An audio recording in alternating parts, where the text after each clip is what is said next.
आज हम आपको भक्ति के 3 दुश्मन के बारे में बताना चाह रहे हैं। कल हमने भक्त के 3 लक्षण बताए, भाव, भरोसा, बोलापन।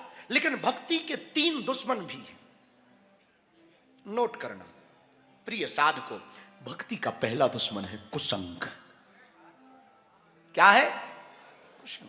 अजामिल को कुसंग मिला। परम वैष्णव त्रिकाल संध्या करने वाला पंडित आचार्य कुसंग के चक्कर में नास्तिक हो।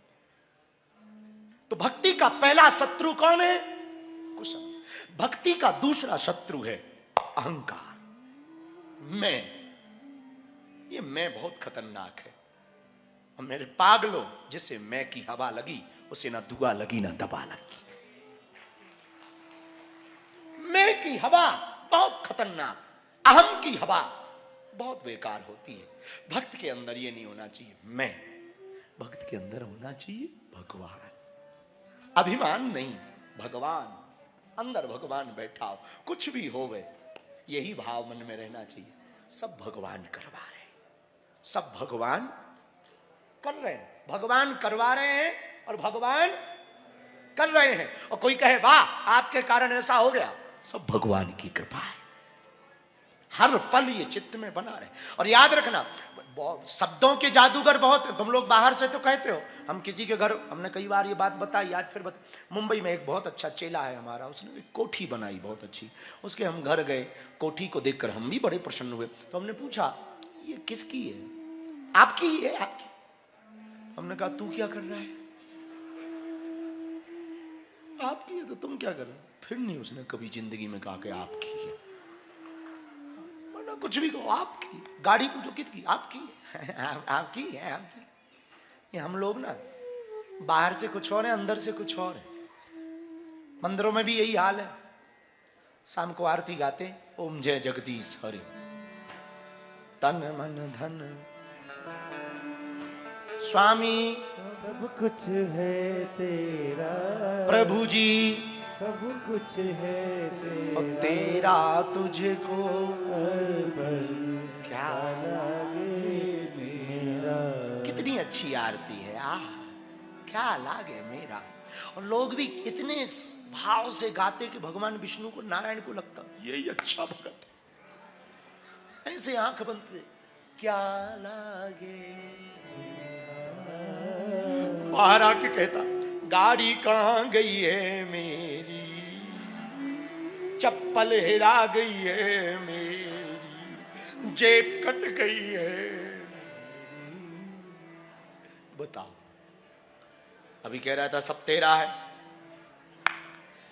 अब ये मेरा हो गया। कंफर्म कर भाई। बिंदु जी थोड़ी हो कि बिंदु दोनों तरफ ले रहा है मजा, कुछ इधर भी रहा। ये चेला थोड़ी हो कि 3-3 लोग आई चलेंगे। पटेल साहब थोड़ी हो, पटेल साहब थोड़ी हो। एक तरफ कहीं रहो। इसके लिए एक सूत्र है हमारे पास, बहुत पुराना, बाहर से संसारी रहो, अंदर से सन्यासी हो जाओ। बाहर से जगत के रहो, अंदर से भगवान के हो जाओ। बस सीधा सा सूत्र है, सीधा सा खेल है। तो दुश्मन है भक्ति के 3। पहला कुसंग, दूसरा अहंकार और तीसरा आलस। कल करेंगे।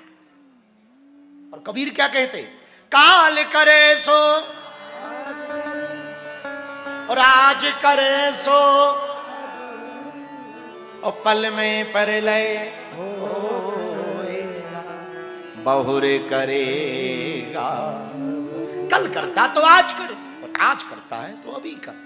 पल में परलय हो जाएगा, कब क्या हो जाए कोई ठिकाना। आलस मत करो। भक्ति में 3 बातों में कभी आलस, एक भगवान के भजन में, एक वैराग्य में और एक दान में। 3 में कोई आलस नहीं। चटपट और अटपट लीला राम की, झटपट समझना आए। जो मन की खटपट मिटे, सो चटपट दर्श हो जाए। चटपट करो, तत्क्षण करो, देर मत करो, तुरंत करो। मेरे पागलो, आलस बहुत खतरनाक। एक महात्मा नदी के किनारे बैठे थे, पानी बह रहा था। 1 दिन हुआ, 2 दिन हुआ, 3 दिन हुआ, 4 दिन हुआ, 5 दिन हुआ। तो एक सेठ वहां से गुजरते, रोज देखता था कि एक महात्मा ये बैठे ही रहते, ना इधर जाते ना उधर आते, ना कुछ करते, बैठे ही रहते, नदी को देखते रहते। तो गांव के लोगों ने जाके उस सेठ ने कहा कि महाराज उस पार जाना है तो हम नाव का प्रबंध कर, और नहीं जाना है तो आप किनारे क्यों बैठे रहते। महात्मा ने कहा हम किनारे इसलिए बैठे रहते हैं कि सोच रहे हैं कि कब नदी का पूरा पानी बह जाए फिर मैं पार हो जाऊं, उस पार जाऊं। गांव वाले हंसने लगे, बोले ये बहुत पागलपन की बातें हैं, नदी का पानी कभी पूरा जाना ही नहीं है, कभी पूरा पानी बहना ही नहीं है। बरसात आएगी फिर पानी बढ़ जाएगा, वरना छोटी मोटी धार तो चलती रहेगी, कुछ ना कुछ तो चलता ही रहेगा। और कभी बीच में बारिश हो जाती है तो बीच में भी पानी बढ़ जाएगा। तो ये तो बेफिजूली की मती है, मूर्खता है। महात्मा बोले यही तो हम तुम्हें कहना चाह रहे। सेठ और गांव वाले थोड़े परेशान हुए, क्या कहना चाह रहे हैं। बोले जैसे तुम सोचते ना सब काम हो जाए फिर बाबा बनेंगे, फिर भजन करेंगे, अब वो कभी होना ही नहीं। पहले तुम सोचते बेटा की शादी हो जाए, बिटिया की शादी हो जाए, फिर बाबा बनेंगे। दोनों की शादी हो गई, अब बन बाबा महाराज बनना तो है, थोड़ा नाती का मुंह देख ले फिर बन जाए पक्का। और कोई काम ही नहीं बचा, सब भगवान की कृपा से हो गया। गाड़ी बंगला मकान, बेटा की शादी हो गई, बहू बहुत अच्छी है, रोटी गरम बना के देती है, आनंद है। नाती का मुंह देख ले, आनंद आ जाएगा। अब नाती हो गया, बेटी को भी बेटा हो गया, बेटे को भी बेटा हो गया इधर। अब बाबा बन, अच्छा बाबा बनने के लिए बेटे का बेटा बोलता भी है बाबा बाबा बाबा बाबा बाबा बाबा बाबा। तो किसी ने कहा कि अब तो बन, नाती भी बोल रहा है बाबा। बोला महाराज यही तो कंफ्यूजन हो गई। बोले क्या। बोले बेटे का बेटा तो बोलता है बाबा, तब तक बेटी का बेटा आ जाता, वो कहता नाना नाना नाना नाना नाना। अब कंफर्म नहीं हो रहा कि किसकी बात माने, बेटे के बेटा की बात माने कि बेटी के बेटा की बात माने। वो नाना कहता, ये कहता बाबा बाबा बाबा बाबा। ये हम लोगों की प्रवृत्ति है।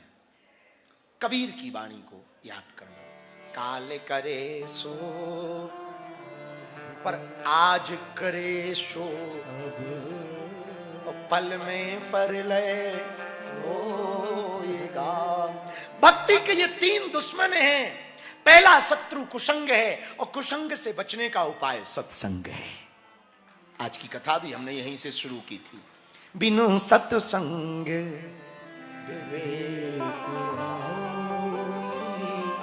राम कृपा। और मेरे पागलो सत्संग एक घड़ी का किसी को मिल जाए, एक घड़ी आदि आदि पुनि तुलसी चर्चा हरहि कोटि। एक घड़ी भी मिल जाए काम बन जाता। और हम लोग कितने भाग्यशाली हैं, पंचनाथ में बद्रीनाथ में सत्संग गा रहे हैं, तो हम गा रहे तुम सुन रहे हो, और कितना आनंद लूट रहे हैं। संतों की वाणी सुन रहे, दर्शन, और उस जगह पे सुन रहे जहां मोक्ष मिलते ही। हाँ, पितरों को भी यहां मोक्ष मिलता है। यहां एक जगह है ब्रह्म कपाल, बद्रीनाथ जी में, अलकनंदा के किनारे, शायद आप लोग गए हो। यहाँ ब्रह्म कपाल, और अपनी तो छोड़ो, यहां शंकर जी की भी ब्रह्म हत्या का दोष मिटा। हाँ, शंकर जी की भी ब्रह्म हत्या का दोष मिटा। शंकर जी ने जब ब्रह्मा जी का सिर काटा तो वो चिपक गया, ब्रह्म हत्या लग गई। और वो हाथ में सिर चिपका तो पूरे पृथ्वी पर भ्रमण महादेव ने किया, गंगा स्नान जो जो होते हैं सब किया, पर वो सिर नहीं निकला। अंत तो गत्वा, घूमते घूमते महादेव जब बद्रीनाथ धाम में आए, यहाँ अलकनंदा के किनारे जैसी शिला पर पहुंचे, वहां के गुरुत्वाकर्षण ने सिर को नीचे खींच लिया। ब्रह्मा जी का जो सिर चिपका था वो नीचे गिर गया और दोष मुक्त हो गए। भगवान शंकर ने उसी दिन कहा कि ये बहुत अद्भुत भूमि है, किसी का कोई पितर प्रेत बन करके कई वर्षों से परेशान हो रहा हो, गया श्राद्धम पुष्कर प्रश्राद्धम खूब कर लिया हो, गया में श्राद्ध, पुष्कर में, प्रयाग में खूब आपने श्राद्ध कर लिया हो, फिर भी मुक्त ना हो रहा हो, तब चारों धाम में बद्रीनाथ की भूमि में अलकनंदा के किनारे शिला पर खड़े होकर के अलकनंदा जी में प्रेत का तर्पण कर दिया जाए तो वो मुक्त हो जाता है। मुक्त हो जाता है। ऐसी भूमि है। तो हम लोग कितने भाग्यशाली कि शत्रु 3 हैं भक्ति के, कुसंग, अहंकार और आलस्य। इन तीनों को जो त्याग देता है वो भक्ति को संजो करके रखता है। बालाजी महाराज के कृपा पात्र बागेश्वर धाम पीठाधीश्वर परम पूज्य धीरेन्द्र कृष्ण शास्त्री जी महाराज का पावन संकल्प। मध्य प्रदेश में छतरपुर के ग्राम गढ़ा में बनेगा विश्व स्तरीय कैंसर अस्पताल एवं रिसर्च सेंटर, जिसकी आधारशिला देश के यशस्वी प्रधानमंत्री नरेंद्र मोदी जी के कर कमलों से रखी जा चुकी है। 200 करोड़ रुपए की लागत वाले 100 बेड के इस अस्पताल में गरीबों का होगा मुफ्त इलाज। ये बहुत बड़ा अवसर है, बहुत बड़ा काम है। संकल्प बड़ा हो, संतों के आशीर्वाद हो, प्रभु की कृपा हो तो समय सीमा में सब पूर्ण होता है। हमारे प्रियजनों, बागेश्वर धाम पूरे भारत के लोगों, अभी तक अस्पतालों में मंदिर थे, अब मंदिर में अस्पताल होगा। कैंसर हॉस्पिटल निर्माण हेतु सहयोग देकर पुण्य के भागी बने।